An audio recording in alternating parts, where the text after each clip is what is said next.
రాహుల్ గాంధీ భారత్ జోడో న్యాయయాత్ర చేపట్టిన తొలి రోజు నుంచే అనేక చేదు అనుభవాలు ఎదురవుతున్నాయి. మణిపూర్లో పాదయాత్ర ముగించుకొని అస్సాంలో అడుగుపెట్టిన సమయంలో యాత్ర నిర్వాహకులపై కేసు నమోదు చేశారు.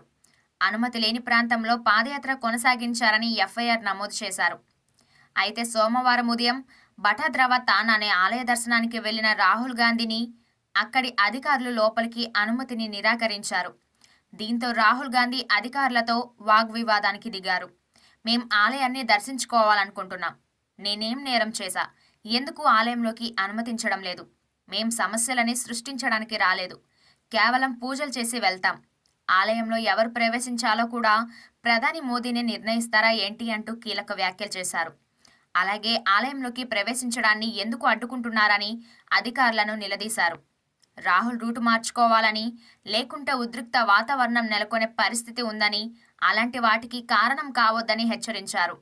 ఉద్దేశపూర్వకంగానే ఇలాంటి చర్యలకు పాల్పడుతున్నారని రాహుల్ అభిప్రాయపడ్డారు. దీనికి బదులుగా కాంగ్రెస్ పార్టీ శ్రేణులు సోమవారం సాయంత్రం దేశవ్యాప్తంగా నిరసనలు చేపట్టాలని పిలుపునిచ్చారు. అయితే ఒకవైపు రామమందిర ప్రాణప్రతిష్ఠ వేళ ఎలాంటి పరిస్థితులకు కారణమవుతుందో అని దేశవ్యాప్తంగా ఉత్కంఠ నెలకొంది.